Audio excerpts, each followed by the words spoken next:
கர்த்தருடைய வசனத்துக்கு நம்முடைய கவனத்தை நம்ம திருப்புவோம். 1 தீமோத்தேயுவின் புஸ்தகம் 3ஆம் அதிகாரம் 15ஆம் வசனத்திலே இப்படி வாசிக்கிறோம். 1 தீமோத்தேயுவின் புஸ்தகம் 3ஆம் அதிகாரம் 15ஆம் வசனம். தாமதிப்பேன் ஆகில் தேவனுடைய வீட்டிலே நடக்க வேண்டிய வகையை நீ அறியும்படி இவைகளை உனக்கு எழுதுகிறேன். அந்த வீடு ஜீவனுள்ள தேவனுடைய சபையாய் சத்தியத்துக்கு தூணும் ஆதாரமுமாய் இருக்கிறது. தேவனுடைய வீட்டிலே நடக்க வேண்டிய வகையை நீ அறியும்படி இவைகளை உனக்கு எழுதுகிறேன். அந்த வீடு ஜீவனுள்ள தேவனுடைய சபையாய் இருக்கிறது. இன்றைக்கு தேவனுடைய ஆலயம் சபை என்று வரும்பொழுது நாம் என்ன நினைக்கிறோம்னா, வாரத்துக்கு ஒரு நாள் கூடுற ஒரு இடம் என்று மட்டும்தான் நம்ம நினைக்கிறோம். நாம் எல்லாம் வர்றோம், நல்லா ஆராதிக்கிறோம், வசனத்தை கேட்குறோம், நம்ம போயிடுறோம். ஆனால் வேத வசனம் நமக்கு என்ன கற்றுக் கொடுக்கிறது? இது தேவனுடைய குடும்பமாக இருக்கிறது. நம்மளாம் யாருங்க? சத்தமாக சொல்ல, நம்மளாம் யாரு? தேவனுடைய குடும்பமாக இருக்கிறோம். சபை என்பது ஒரு ஸ்தாபனம் அல்ல. ஏதோ வர்றோம் போகிறோம், நமக்கு வேண்டியதெல்லாம் அங்கே கிடைக்கும், வசனம் கிடைக்கும், ஆராதிக்கணும் அப்படிங்கிறது மட்டுமல்ல. சபை என்பது ஒரு குடும்பமாக இருக்கிறது, தேவனுடைய வீடாக இருக்கிறது. சபை என்பது தேவனுடைய வீடாக இருக்கிறது. அவருடைய குடும்பத்தில் தேவன் நம்ம எல்லாம் என்ன செஞ்சிருக்கிறாரு?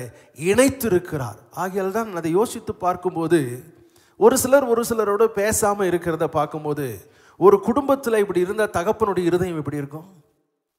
யோசித்து பாருங்களேன். ஆனால் அந்த குடும்பம் என்ற அந்த உணர்வை நாம் மறந்து விடுகிறவர்களாய் காணப்படுகிறோம். வேத புத்தகத்தில் சுவிசேஷங்களிலே ஆண்டவர் எங்கே கோவப்பட்டாரு அப்படின்னு பார்த்தீங்கன்னா, வெளியே கோவப்படல.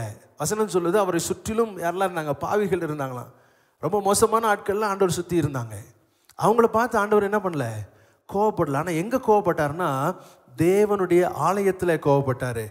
ஏன்னா இது எப்படி இருக்கணுமோ அப்படி இல்லைன்னும் போது ஆண்டவருக்கு அவருக்கு அதன் மேலே என்ன வருது? கோவம் வருது. இன்னைக்கு ஆண்டவருடைய பிள்ளைகளாகிய நாம் தேவனுடைய குடும்பத்தில் இணைக்கப்பட்டிருக்கிறோம்.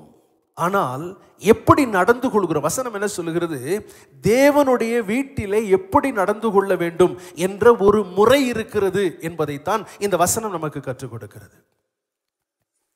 வந்தோம், நல்ல வசனத்தை கேட்டோம், ஆராதிச்சோம், போனோன்றது கிடையாது. இது குடும்பம். ஒருவர் பலவீனப்படும் பொழுது மற்றவர்கள் என்ன செய்யணும்? தாங்கணும். ஒருத்தர் கஷ்டப்படும் பொழுது அவங்களுடைய கஷ்டத்தை மற்றவங்க என்ன செய்யணும்? ஆற்றணும். ஒருத்தர் சோர்ந்து போகும்போது மற்றவங்க அவங்களை என்ன செய்யணும்? விசாரிக்கணும். அதற்கு தான் தேவன் சபை என்ற குடும்பத்தை தேவன் என்ன செய்திருக்கிறார்? ஏற்படுத்தி இருக்கிறார். ஆதி சபை எப்படி இருந்துச்சுன்னு பார்க்குறீங்க? சபையில் இருக்கிற விதவைகள் கூட விசாரிக்கப்பட வேண்டும் என்ற எண்ணம் ஊழியக்காரர்களுக்கு இருந்தது. ஆனால் கொஞ்சம் கொஞ்சமாக சபை என்பது ஒரு பாரம்பரியத்துக்குள்ளே போய் கொண்டிருக்கிறது. நான் இன்னைக்கு உங்ககிட்ட சில காரியங்களை மனம் விட்டு பேச விரும்புகிறேன். ஆலயத்துக்குள்ளே நாம் வரும்பொழுது நம்ம சொல்லணும், என் குடும்பத்தின் உறவினர்களை நான் சந்திக்க போகிறேன். அல்லேலூயா. ஆலயத்துக்குள்ளே வரும்போது சும்மா வந்தேன் போனேன், ஏதோ ஒரு செய்தி கேட்க போகிறேன், நல்லா ஆராதிக்க போகிறேன், அப்படி இல்லை. என் குடும்பத்தின் உறவினர்களை, எனக்கென்று தேவன் வைத்திருக்கிற ஒரு குடும்பத்தை நான் என்ன செய்ய போகிறேன்? சந்திக்க போகிறேன். அந்த சந்தோஷம் எனக்குள்ளே இருக்கணும். ஆலயத்துக்குள்ளே வரும்பொழுதே எனக்கு சந்தோஷமா இருக்க. சங்கீதக்காரன் சொல்லுகிறார், ஆலயத்துக்கு போவோம் வாருங்கன்னு சொந்த உடனே பயங்கர எனக்கு என்னாச்சு? சந்தோஷம், மன மகிழ்ச்சி உண்டாயிற்று. நமக்கு அப்படி இருக்குதா? ஒவ்வொரு முறையும் ஆலயத்துக்கு வரும்பொழுது, இன்றைக்கு ஆண்டவருடைய சமூகத்தில் சந்தோஷமா இருக்க போறேன். அல்லேலூயா.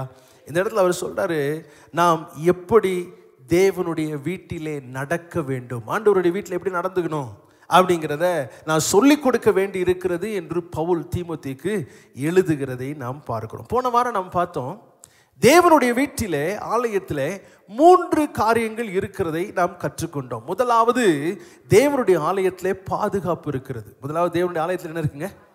பாதுகாப்பு இருக்கிறது. தேவனுடைய பாதுகாப்பு நமக்கு இருக்கிறது. இதை நிறைய நேரங்களில் நான் உணர்றது இல்லை, நாம் அதை பெருசாக கவனிக்கிறது இல்லை, யோசிக்கிறது கிடையாது. ஆலயத்தில் தேவனுடைய பாதுகாப்பு இருக்கிறது. ஒருவருக்காக ஒருவர் ஜெபிக்கும் போது தேவன் நம்மை பாதுகாத்து நம்மை நடத்துகிற ஒரு தேவனாக இருக்கிற அந்த அனுபவத்தை தேவன் நமக்கு தர. இரண்டாவது, தேவனுடைய ஆலயத்திலே பராமரிப்பு இருக்கிறது. பாதுகாப்பு மட்டும் கிடையாது, நல்ல பாதுகாப்பாக இருக்குது, ஆனால் உள்ள ஒன்றுமே இல்லைன்னா என்ன பிரயோஜனம்? பராமரிப்பும் தேவனுடைய ஆலயத்தில் இருக்கிறது. மூன்றாவது, தேவனுடைய ஆலயத்தில் தேவனுடைய பாசம் இருக்கிறது, தேவனுடைய அன்பு இருக்கிறது. தேவனுடைய அன்பு அவ்வளவு அதிகமாக இருக்கிறதுனால தான் தேவன் நம்மை சிக்ஷிக்கிறார், நம்மை சரி பண்றாரு. இந்த காரியம் தவறு என்று கர்த்தர் நம்மோடு கூட பேசுகிறார். இது ரொம்ப முக்கியமான ஒரு காரியம். தேவனுடைய ஆலயம் என்று சொன்னால் இந்த 3 காரியங்களும் இருக்க வேண்டும். முதலாவது என்ன இருக்கணும்? பாதுகாப்பு இருக்கணும். ரெண்டாவது என்ன இருக்கணும்? பராமரிப்பு இருக்கணும். மூன்றாவது என்ன இருக்கணும்? பாசம் இருக்கணும். அப்ப இது 3ம் தேவன் நமக்கு தருகிறது மட்டுமல்ல, தேவன் நாம் சக விசுவாசிகளுக்கு கொடுக்க வேண்டும் என்று தேவன் விரும்புகிறார். ஹல்லேலூயா. பாதுகாப்பு கொடுக்கணும். ஒரு விசுவாசி கஷ்டப்படும் போது நம்ம போய் அவங்கள பாதுகாக்கணும், அவங்களுக்கு வேண்டிய உதவிகளை செய்யணும். ஒருத்தர் ரொம்ப கஷ்டத்தில் இருக்கும் பொழுது அவர்களை பராமரிக்கிற ஒரு வேலையை நம்ம கண்டிப்பாக செய்யணும். ஒருத்தர் சோர்ந்து போயிருக்கும் போது அவர்களை உற்சாகப்படுத்தி அவர்களை தைரியப்படுத்துகிற வேலையை சபை என்ன பண்ணணும்? செய்யணும். இது நம்முடைய வேலையாக, பணியாக இருக்கிறது. ஆனால் இதே காரியத்தை வேறு ஒரு கண்ணோட்டத்தில் இன்றைக்கு நாம் பார்க்க போகிறோம். இதே 3 காரியங்கள் தான், ஆனால் வேறு ஒரு கண்ணோட்டத்தில் நாம் இதை பார்க்க போகிறோம். இதுவரை என்ன பார்த்தோம்? சபை என்பது தேவனுடைய குடும்பம். சொல்லுங்க, சபை என்பது தேவனுடைய குடும்பம். நாமெல்லாம் ஒரு குடும்பத்தின் என்னவா இருக்கிறோம்? அங்கத்தினராக இருக்கிறோம். ஒரே குடும்பத்தின் அங்கத்தினராக இருக்கிறோம். அந்த குடும்பத்தில் எப்படி நடக்க வேண்டும் என்று தேவன் சில வரைமுறைகளை தேவன் வைத்திருக்கிறார். குடும்பத்தில் எப்படி வேணா இருக்க முடியாது, இப்படிதான் இருக்க வேண்டும் என்று நாம் கற்றுக்கொள்ள வேண்டும். அப்ப குடும்பத்தில் இருக்க வேண்டிய 3 காரியங்கள்: ஒன்று பாதுகாப்பு, பராமரிப்பு, பாசம். இது 3மே சபைக்குள்ளே காணப்பட வேண்டும். எனக்குள்ளும் அது என்ன செய்யணும்? காணப்பட வேண்டும். எனக்கு அது இல்லை அப்படின்னு சொன்னா எங்கேயோ ஒரு இடத்துல தேவனுடைய திட்டத்துக்குள் நான் இல்லை என்பதை நான் கற்றுக்கொண்டு சரி பண்ண வேண்டியதை சரி செய்து கொள்ள வேண்டும். இன்னைக்கு வேறு கண்ணோட்டத்தில் இதை நம்ம பார்க்க போறோம். யாத்திராகமத்தின் புஸ்தகம் 4ஆம் அதிகாரம் 22ஆம் வசனத்தை வாசிக்கலாம். யாத்திராகமம் 4ஆம் அதிகாரம் 22ஆம் வசனம். அப்பொழுது நீ பார்வோனோடே சொல்ல வேண்டியது என்னவென்றால், இஸ்ரவேல் என்னுடைய குமாரன், என் சேஷ்ட புத்திரன். ஆண்டவர் மோசேனிடத்தில் இப்படி சொல்லுகிறார், நீ போய் பார்வோனிடத்திலே போய் பேசு. ஏன்? பார்வோன் என்னுடைய ஜனங்களை என்ன செய்து வைத்திருக்கிறான்? அடிமைப்படுத்தி வைத்திருக்கிறான். அவங்கள விடுதலை செய்யும்படி உன்னை நான் அனுப்புகிறேன்னு சொல்லிட்டு பார்வோன்கிட்ட போய் என்ன பேசணும்னு சொல்லும் போது ஆண்டவர் இந்த வார்த்தையை பயன்படுத்துகிறார். அப்பொழுது நீ பார்வோனோட சொல்ல வேண்டியது என்னவென்றால், இஸ்ரவேல் என்னுடைய குமாரன், இஸ்ரவேல் என்னுடைய குமாரன். ஆண்டவர் என்ன சொல்றார் தெரியுமா? நீ யாரை அடிமைப்படுத்தி வைத்திருக்கிறாய் தெரியுமா?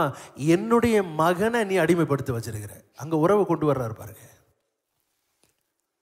ஆண்டவருடைய பிள்ளைகளாகிய நாம் சில வேளைகளிலே சில அடிமைத்தனங்களுக்குள்ளே நாம் போவோம் என்று சொன்னால் அது தேவ சித்தம் கிடையாது. அதிலிருந்து நாம் வெளியே கொண்டு வர வேண்டும் என்று தேவன் விரும்புகிறார். ஆண்டவர் சொல்றாரு, இஸ்ரவேல் என்னுடைய குமாரன், இஸ்ரவேல் என்னுடைய குமாரன் என்று கர்த்தர் அவர்களுக்கு சொல்லுகிறதை நாம் பார்க்கிறோம். சொல்லிட்டு ஆண்டவர் அவர்களை வெளியே கொண்டு வருவதற்காக எத்தனை காரியங்களை செய்தார் என்று வேதத்தில் வாசிக்கும் போது ஆச்சரியமாக இருக்கிறது. அல்லேலூயா. என்னென்ன காரியங்களை செஞ்சார்? அவங்களுடைய தேவர்களை நியாயம் விசாரித்தார். சும்மா கொண்டு வரல, அவர் யார் என்பதை பார்வோன் அறியும்படி கர்த்தர் வல்லமையான காரியங்களை செய்தார். அவர் செய்யலைன்னா வெளியே வரவே முடியாது. இப்போ அடிமைத்தனத்திலிருந்து கர்த்தர் வெளியே கொண்டு வந்துட்டாரு. இது ரட்சிப்புக்கு அடையாளமா இருக்கிறது. செங்கடலை 2ஆய் பிளந்து விட்டார். அது ஞானஸ்தானத்துக்கு அடையாளமாக இருக்கிறது. அதே செங்கடலிலே பார்வோனுடைய சேனையை கர்த்தர் என்ன செஞ்சிட்டாரு? அழித்து போட்டுட்டார். இனி இவர்கள் மேல் அவர்களுக்கு அதிகாரமே இருக்க முடியாது. இப்போ வனாந்திரத்திலே நடத்தி கொண்டிருக்கிறார். வனாந்திரத்தில் அவர்களுக்கு வேண்டியதெல்லாம் கர்த்தர் கொடுக்கிறார். வனாந்திரத்தில் என்னெல்லாம் கொடுக்கிறாரு? வேண்டியதெல்லாம் கர்த்தர் கொடுக்கிறார். எல்லாம் கொடுக்குறவங்கள அவங்களுக்கு பாதுகாப்பு கொடுக்குறாரு, அவங்களுக்கு பராமரிப்பு கொடுக்குறாரு, அவங்களுக்கு பாசத்தை ஆண்டவரே கொடுக்கிறாரு. அந்த 40 வருடங்கள் ஆண்டவர் நடத்தி வந்த வழிகளை பார்க்கும் பொழுது வேறு ஒருவராலும் அப்படி நடத்தவே முடியாது. பல நேரங்களிலே ஆண்டவர் நம்ம எப்படி நடத்துகிறார் என்பதை நம்மால் முழுமையாக உணர்ந்து கொள்ள முடியாது. நல்ல ஞாபகம் வச்சுக்கோங்க. நான் என்னங்க பெரிய ஆபத்தை சந்திச்சேன், நம்ம கண்ணுக்கே தெரியாது, ஆனால் கர்த்தர் பாதுகாக்கிறார். இஸ்ரவேல் ஜனங்கள் வனாந்திரத்திலே அவர்கள் பிரயாணப்பட்டு வரும் பொழுது அந்த வனாந்திரத்திலே அதிகமாக இருந்தது என்ன தெரியுமா? உபாகமத்தின் புஸ்தகம் 8ஆம் அதிகாரம் 15ஆம் வசனத்தினுடைய பின்பகுதியை நான் வாசிக்கிறேன். உபாகமம் 8ஆம் அதிகாரம் 15ஆம் வசனத்தினுடைய பின்பகுதி. கொள்ளிவாய் சர்ப்பங்களும் தேள்களும் தண்ணீர் இல்லாத வறட்சியும் உள்ள பயங்கரமான பெரிய வனாந்திர வழி. இந்த வனாந்திரத்தை எப்படி விளக்கி சொல்றாரு பாருங்களேன். வனாந்திரம் எப்படியா? கொள்ளிவாய் சர்ப்பங்களும் தேள்களும் தண்ணீர் இல்லாத வறட்சியும் உள்ள பயங்கரமான பெரிய வனாந்திரம். எத்தனை வார்த்தைகளை கொண்டு அவர் விளக்கி சொல்லுகிறார் பாருங்க. ஆனா அந்த வனாந்திரத்திலே இவர்களை தேவன் நடத்தி கொண்டிருக்கிறார். அந்த வனாந்திர வழியாய் போகும் பொழுது இவர்கள் முறுமுறுக்கிறாங்க. அந்த வனாந்திர வழியா போகும்போது இவங்க என்ன செய்யறாங்க? முறுமுறுக்கிறாங்க. இன்றைக்கு ஆண்டவர் நமக்கு கேட்கிற ஒரு கேள்வி என்ன தெரியுமா? எத்தனை பேர் ஒரு முறுமுறுப்போடு ஏதோ சில காரியங்கள் என்னுடைய வாழ்க்கையில நடக்கலையே, நான் எதிர்பார்த்த வேகத்தில் நடக்கவில்லையே, நான் எதிர்பார்த்தபடி என் வாழ்க்கையில சில காரியங்கள் நடக்கவில்லையே என்று சோர்ந்து போனவர்களாய், மனம் மடிவு அடைந்தவர்களாய் எத்தனை பேர் உட்கார்ந்து இருக்கிறோம்? நிறைய நேரங்கள்ல நாம் எப்படிப்பட்ட ஒரு தேவ பாதுகாப்புக்குள்ள இருக்கிறோன்னு நம்மளால என்ன செய்ய முடியல, புரிந்து கொள்ளவே முடியல. இஸ்ரவேல் ஜனங்கள் அப்படிதான். இவ்வளவு பயங்கரமான வனாந்திரம் அவங்களுக்கு எதுவுமே தெரியாதுங்க, எதுவுமே தெரியாது. அதில் இருக்கிற ஆபத்துகள் தெரியாது. அதில் எப்படி தேவன் அவர்களை பராமரித்தார்ன்றது அவங்களால என்ன செய்ய முடியல, புரிந்து கொள்ள முடியல. என்னமோ கொடுத்தாருங்க, நடத்தினாருங்க, ஏதோ அவருடைய கடமை என்று நினைத்து கொண்டிருக்கிறார்கள். இல்லை, அவருடைய கிருபை. அல்லேலூயா. அதனால தான் அழகா வசனம் சொல்லுது, நான் நிற்பதும் நிர்மூலமாகாதிருப்பதும் அவருடைய சுத்த கிருபை. இதை நம்ம நினைச்சு பார்த்தோம் அப்படின்னு சொன்னா நம்ம பெருமைப்படுகிறதுக்கு ஒண்ணும் இல்லை. நம்மை தாழ்த்தும் அவருடைய கரத்தையே நோக்கி பார்த்து கொண்டிருப்போம். இதுவரை நடத்தினார், இனியும் நடத்துவார். ஹல்லேலூயா. இஸ்ரவேல் ஜனங்களுடைய பெரிய குறை என்ன தெரியுமா? கர்த்தர் நடத்தி வந்த பாதைகளை மறந்து போனார்கள். எனக்கு நிறைய பேர்கிட்ட அதை பார்க்கிறேன், நிறைய மனிதர்கள்ட்ட அதை நான் பார்க்கிறேன். நான் எந்த நிலைமையில இருந்தேன், என்ன நிலைமைக்கு கர்த்தர் உயர்த்தி இருக்கிறார் என்பதை மறந்து போகிற ஜனங்கள் தான் இன்னைக்கு அதிகமாக இருக்கிறார்கள். திரும்பி பார்க்கறது இல்லை. எதனால கோபமும் பொறாமையும் எரிச்சலும் பகையும் ஏன் வருது தெரியுமா? கொஞ்சம் கர்த்தர் உயர்த்தணும்னு தனியாக பெருசாக நினைச்சிடுறாங்க. இல்லை, திரும்பி பார்க்கணும், எங்கிருந்து கர்த்தர் என்னை கொண்டு வந்தார், கர்த்தர் எப்படி என்னை நடத்தினார். நான் தலைகீழ நின்னாலும் பார்வோனுடைய அதிகாரத்தினால வெளியே வரவே முடியாதுங்க.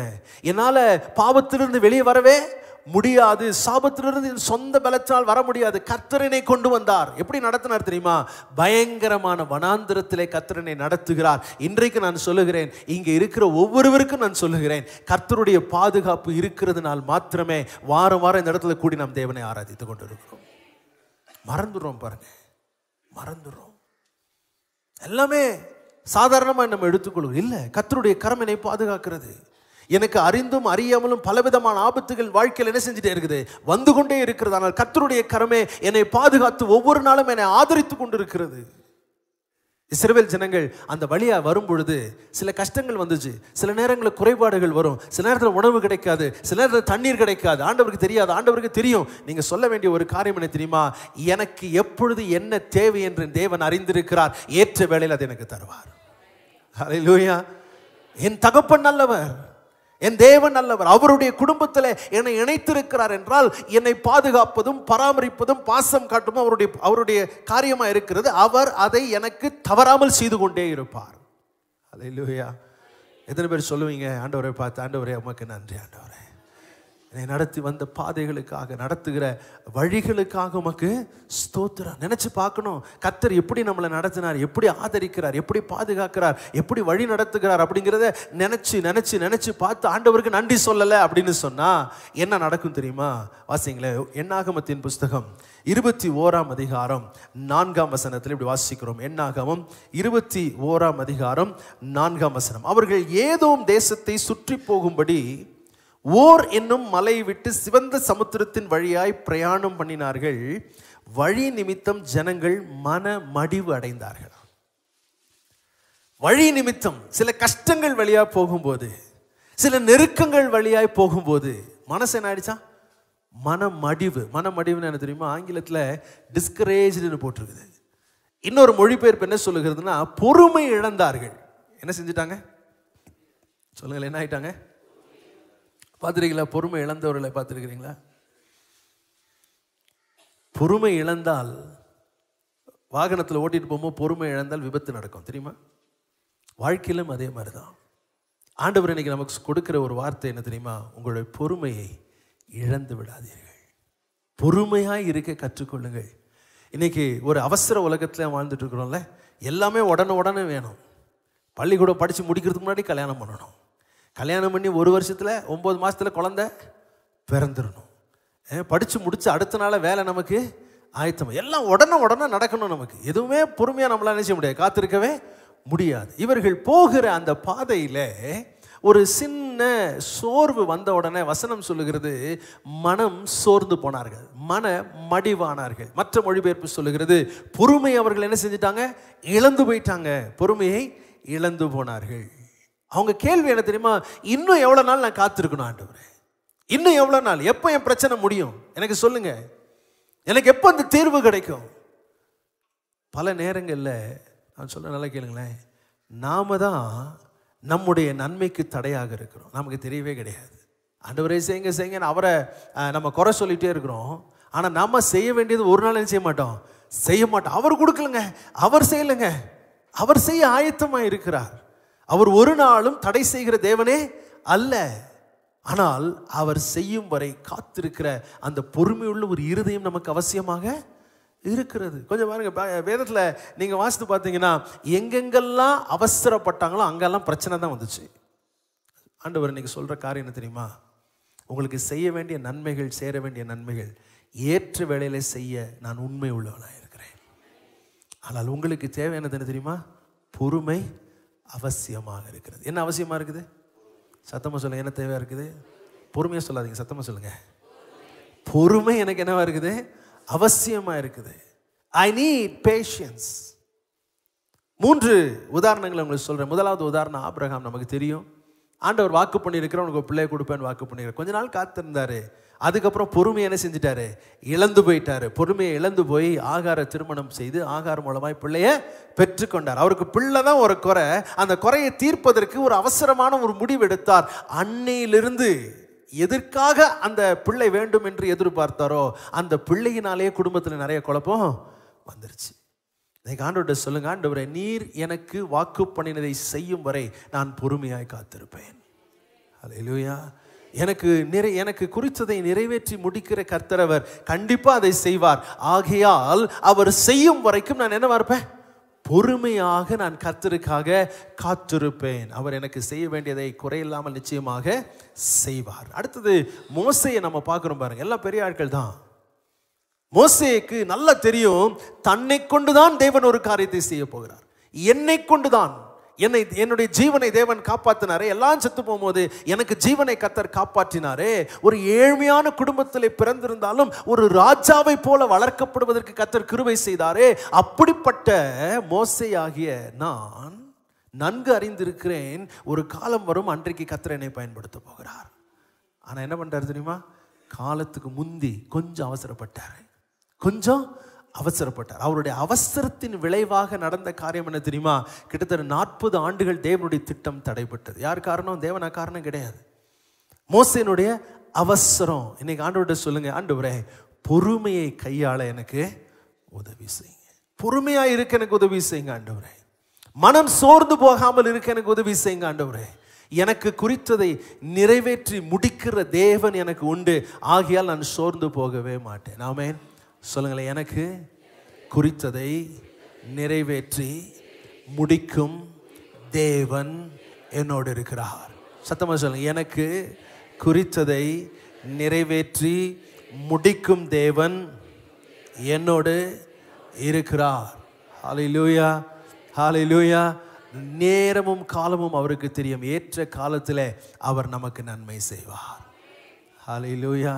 ரொம்ப ரொம்ப ஆச்சரியமான வழிகளிலே கர்த்தர் நம்மை நடத்துகிறவராக இருக்கு. அந்த வசனம் சொல்லுகிறது, இவங்க எப்போ அந்த மனதிலே சோர்ந்து போனார்களோ, என்றைக்கு இந்த மன மடிவுக்குள்ளே தங்களை அர்ப்பணித்தார்களோ, எப்போ பொறுமையை இழந்தார்களோ, நடந்த காரியம் என்ன தெரியுமா? என்னாகமம் 21ஆம் அதிகாரம் 5ஆம் வசனத்தை வாசிப்போம். என்னாகமம் 21:5.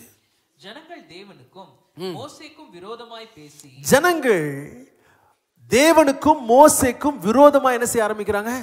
பேச ஆரம்பிக்கிறாங்க. பாருங்க, குடும்பத்தில் கூட பிள்ளைகளுக்கு பொறுமை இழந்து விட்டால் முதல்ல யாரை பற்றி தான் பேசுவாங்க? அப்பா அம்மா தான் குறை சொல்லுவாங்க. அந்த பொறுமை அவங்களால காத்திருக்க முடியல. இங்க தேவனுக்கும் மோசேக்கும் விரோதமா இவங்க என்ன பண்ண ஆரம்பிக்கிறாங்க? பேசி, வாசிங்க. நாங்கள் வனாந்தரத்திலே சாகும்படி நீங்கள் எங்களை எகிப்து தேசத்திலிருந்து வரப்பண்ணினது என்ன? யாருங்க சொல்றா? அவங்க என்ன சொல்றாங்க?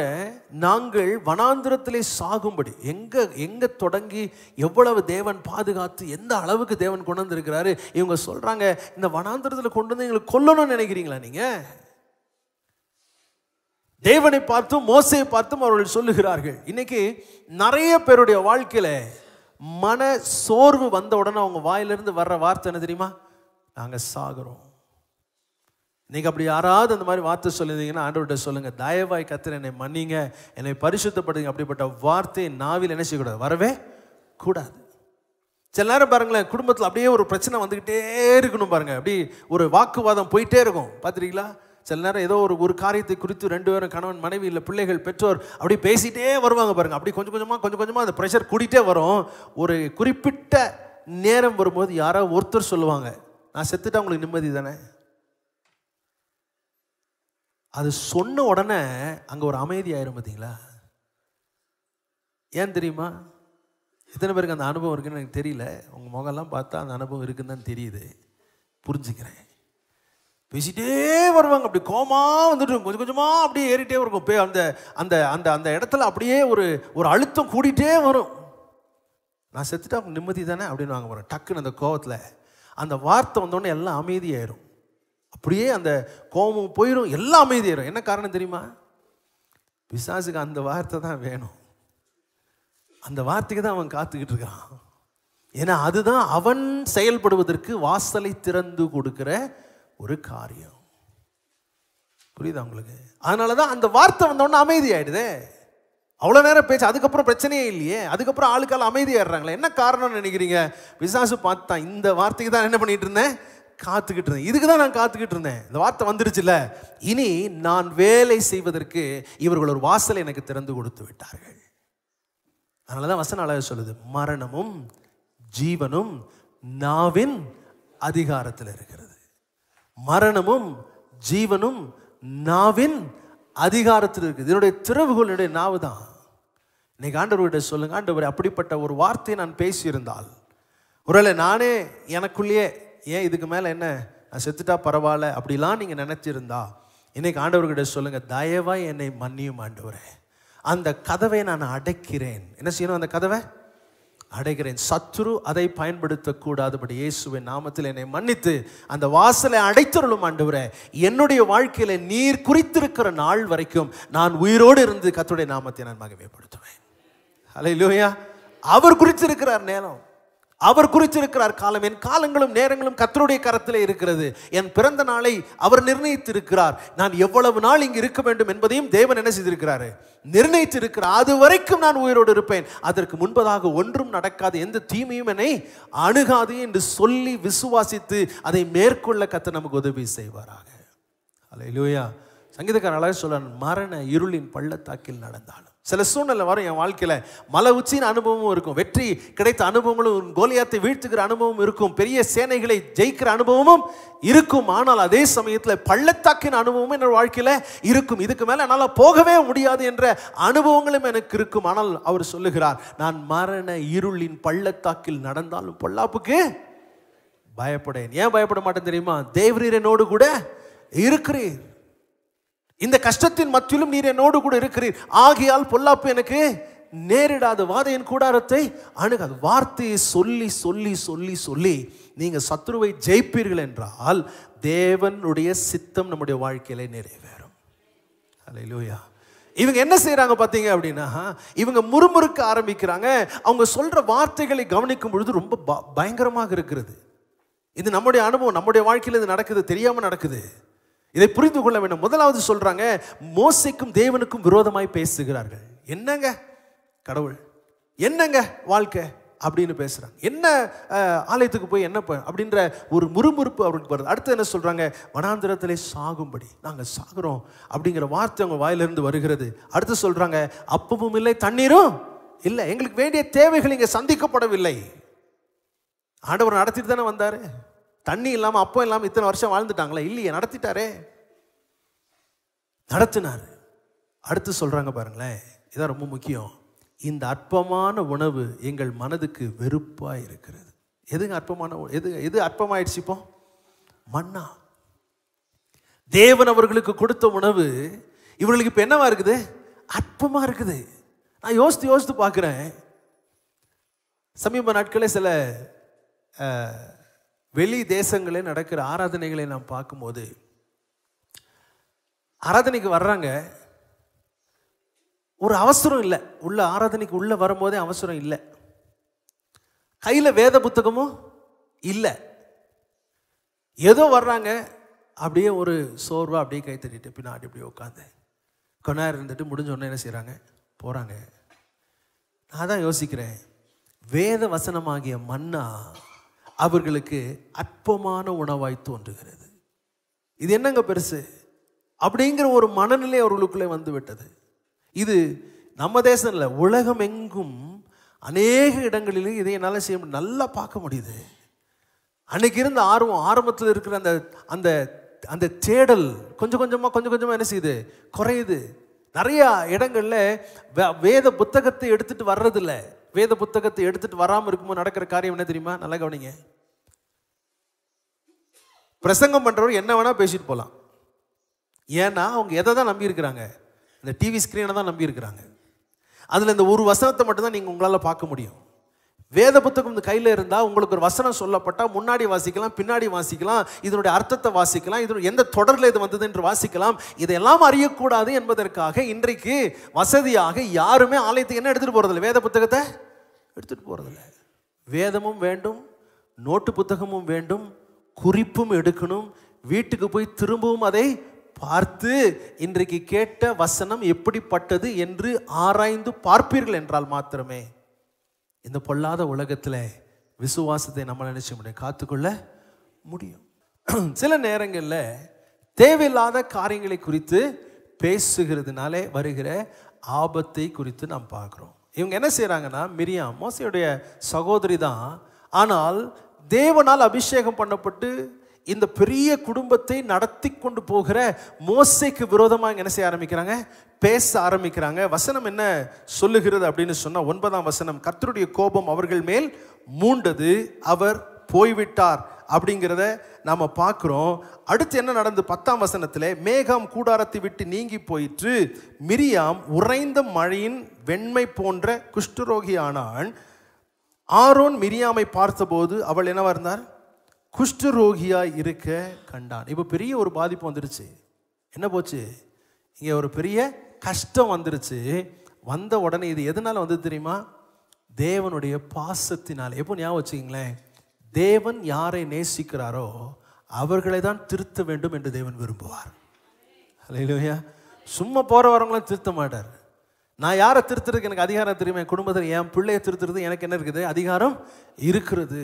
அந்த பாசம் வைத்ததுனாலே தேவன் இங்கே ஒரு திருத்தத்தை கொண்டு வருகிறார்.